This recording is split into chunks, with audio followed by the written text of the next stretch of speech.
पूछो पूछो मजदूरी की खातिर लोग भटकते क्यों हैं।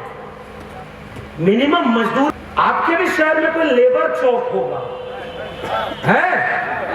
सवेरे उसका जाति जनगणना करा लेना, वहां लेबर चौक पर सुबह सुबह रोजगार की भीख मांगने के लिए उस बेबस लाचार भीड़ में कौन घर के लोग खड़े हैं? किसान, कुम्हार, लोहार, बढ़ई, नाई, मोची, निषाद, मल्ला, इन्हीं जातियों के लोग। खेती बर्बाद हो गई, हस्तशिल्प, कुटीर उद्योग तबाह हो गए, हमारे लोग सड़क पर मजदूरी मांगने के लिए खड़े हो गए। हम 90% वहां हैं। कड़वी बात कह के जा रहा, हमारे 90% कहां हैं? हमारे 90% हॉस्पिटल में दवाई की लाइन में खड़े हैं, और जो बचे हैं खाद मांगने वालों की लाइन में खड़े हैं। खाद दे न सके जो, वो कहते हैं कि बटोगे तो क्या होगा। अरे तुम बांटोगे तब फसल पैदा होगी। तुम्हें खाद बांटना था, तुम खाद ही नहीं बांट पा। लाठी चली थी यहाँ की नहीं? खाद बांटने पर लाठी चली है? अरे खाद मिल गई क्या यहाँ सबको?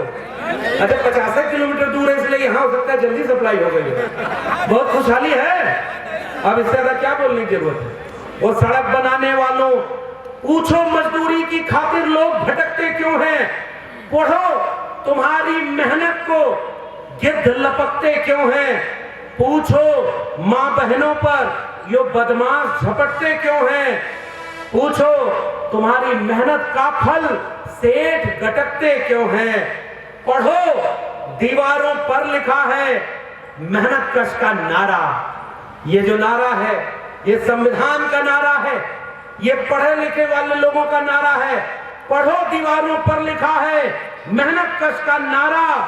पढ़ो कि पोस्टर क्या कहता है, ये है दोस्त तुम्हारा। पढ़ो, अगर अंधविश्वासों से पाना है छुटकारा। पढ़ो, किताबें कहती हैं सारा संसार तुम्हारा। पढ़ना लिखना सीखो और मेहनत करने वालों, पढ़ना लिखना सीखो और भूख से मरने वालों। इसलिए मैं आपसे जाके कह रहा हूं, गरीब के बच्चे को शिक्षा अब नहीं मिलेगी, किसान के बच्चों को अच्छी पढ़ाई नहीं मिलेगी। 5 साल हो गया यहाँ शिक्षक भर्ती नहीं आई उत्तर प्रदेश में। कौन दोषी है? पेपर लीक हो गया, कोई कार्रवाई हुई? जेल में कोई है?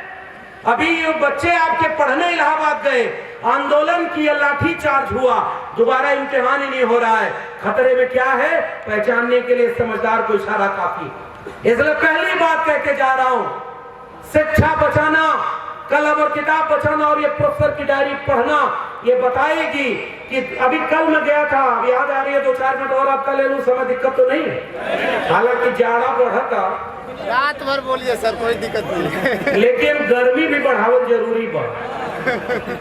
मैं नागपुर गया सर, बहुत गंभीर बात कह रहा हूँ। कल भाषण मैं अपने YouTube चैनल पर लगाऊंगा। वहां जाकर के लोगों ने दिखाया कि सेंट्रल यूनिवर्सिटी ऑफ नागपुर में एक कंपलसरी पेपर BA को पढ़ाया जाएगा, ज्योतिष विज्ञान क्या है इसके बारे में आप शोध करिए। यानी ज्योतिष क्या है ये आप BA के बच्चों को पढ़ाया जाएगा। हमारे यहाँ शिक्षा व्यवस्था की दिक्कत क्या है? बच्चा स्कूल में जाता है तो कहा जाता है कि पृथ्वी चंद्रमा से इतनी दूर है, सूरज का तापमान इतना है, धरती गोल है, सूरज के सामने चक्कर लगाती है।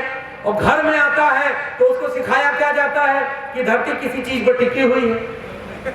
अब इससे ज्यादा बोलूं, इस अंतर विरोध में ज्ञान और विज्ञान में भारत का संविधान अनुच्छेद 51A वो कहता है वैज्ञानिक चेतना होनी चाहिए और विश्वविद्यालय में पढ़ाया जाएगा ज्योतिष शास्त्र। बताओ आप अपने बच्चों को पढ़े भेजोगे?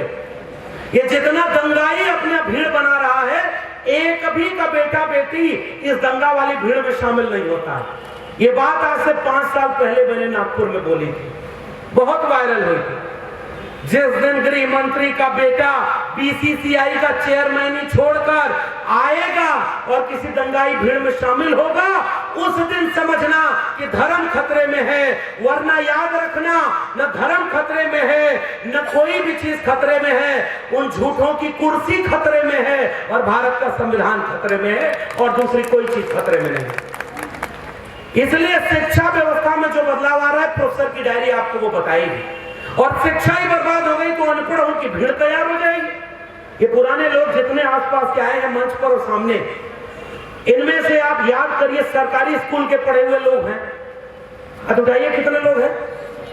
सारे लोग सरकारी स्कूल के पढ़े हुए लोग हैं। और सरकारी स्कूल में फीस कितनी होती थी? नाम मात्र थी, 1 रुपया 2 रुपया ऐसे होती थी। और ये फ्री में शिक्षा भारत दे रहा था। कब? जब भारत गरीब था।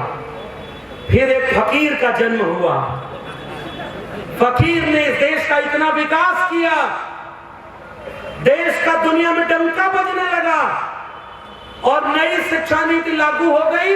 अब आपकी प्राइवेट स्कूलों की फीस बढ़ेगी, सरकारी स्कूल बंद किए जाएंगे और शिक्षा महंगी हो गई। ऐसी अमीरी लेकर के आप क्या करेंगे? संविधान खतरे में, यहां से समझ में आया। इसलिए मैं आपसे कहने आया हूं, अपने इलाके का सरकारी स्कूल पढ़िएगा।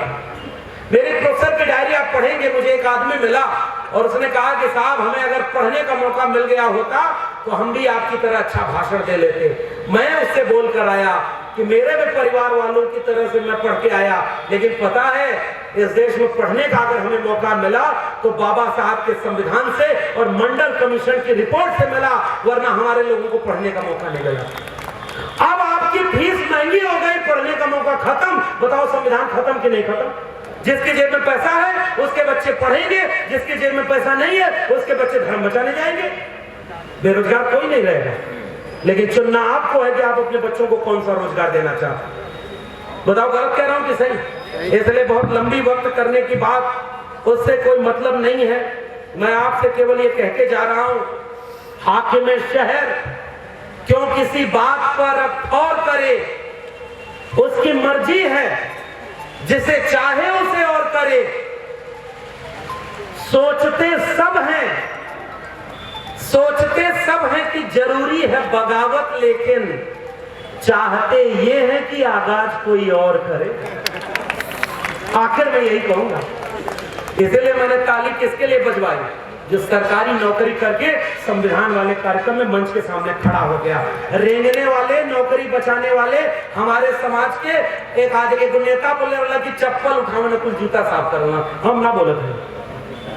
वहां जाके दरबारी बन गए, हमारे लोग दरबारी बन गए। हमारे लोग पे बैक टू सोसाइटी मान्यवर कांशीराम कहा करते थे।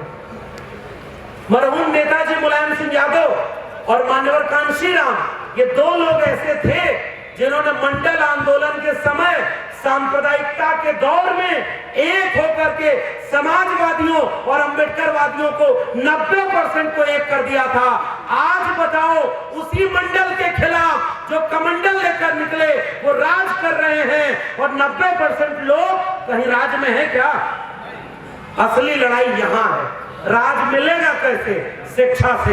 राज मिलेगा कैसे? रोजगार से। राज मिलेगा कैसे? एकजुट होने से। एकजुट होइएगा। मैं आपसे निवेदन करके जाऊं, एक गुजारिश, यादव अगर कोई है, आबादी, हालांकि यादवों के लिए बिहार में जाति जनगणना हुई, बिहार में जाके फलाने बोले गृह मंत्री कि जाति जनगणना हमारी वजह से हुई, और यहाँ उन्हीं सरकार नहीं हो रही है। इस देश में जाति गिनने की जातिवाद बढ़ जाएगा और धर्म गिनते हैं, भाषा गिनते हैं। इसलिए इस देश का सबसे बड़ा मुद्दा अगर कोई है तो जाति जनगणना है, मंडल कमीशन की रिपोर्ट है। और इसलिए बिहार में जब जनगणना हुई, मेरे लोगों, आखिरी में बड़ी मोटी बात कह रहा हूं, आपको भड़काने वाले लोग आएंगे। ओबीसी का सारा हक 2 जातियों ने, 3 जातियों ने खा लिया। बताओ कहते हैं कि नहीं कहते?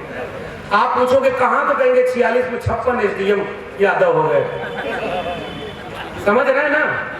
शिक्षा सुरक्षा नहीं समझ पाए। तो जो बात कहनी है मुझे वो ये कहनी है कि बिहार में जनगणना हुई, 14.5% पॉपुलेशन। आपको लड़ाने वाला आपके परिवार में दुश्मन पैदा करता है। ओबीसी को ओबीसी से लड़ा दो, फिर ओबीसी को दलित से लड़ा दो, आजकल दलित को भी बांटो, आदिवासी को भी बांटो, सबको लड़ाओ, और हम भी आपस में लड़ते रहते हैं। और फलाने अपने खटिया पे उनको बैठने नहीं दिए। इसलिए जिनकी आबादी ज्यादा है उनकी जिम्मेदारी ज्यादा है, जिनकी संख्या ज्यादा है उनको मैं गुजारिश कर रहा हूं, 2 कदम पीछे आओ और अपने कुम्हार, लोहार, बढ़ई, नाई, मोची, निषाद, मल्ला तमाम भाइयों को अपने कंधे पे बिठाकर आगे करो। फिर देखो आपकी एकजुटता को कोई वोट कर पाएगा। लेकिन याद रखना, एकजुट होने में ही आपकी भलाई है।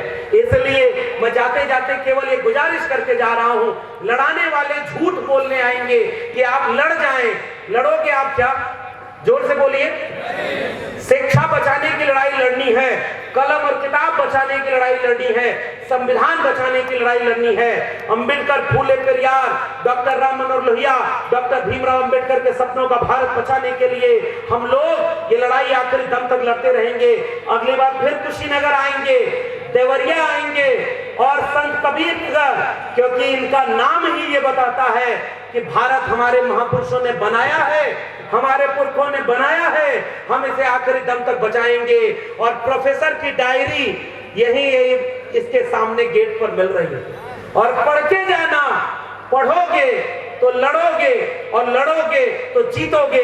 इस उम्मीद के साथ आप सबको क्रांतिकारी जय भीम, जय मंडल, जय संविधान, इनकलाब जिंदाबाद। बहुत बहुत धन्यवाद। अभी आप सुन रहे थे श्रद्धेय प्रोफेसर लक्ष्मण यादव जी को। बस 5 मिनट और, बस 5 मिनट और रुक जाइए, उसके बाद से आप लोग जा सकते हैं। जिसमें इंसान को इंसान बनाया जाए। और आग बहती है गंगा में भी, झेलम में भी, आग बहती है गंगा में भी, झेलम में भी, कोई बतलाए कहाँ जाके नहाया जाए। एक नज्म के साथ मैं अपनी बात को खत्म करूंगा। एक शायरा निगार हैं, वो बहुत बड़ी शायरा हैं। वो कहती हैं कि सुना है जंगलों का भी कोई दस्तूर होता है, सुना है शेर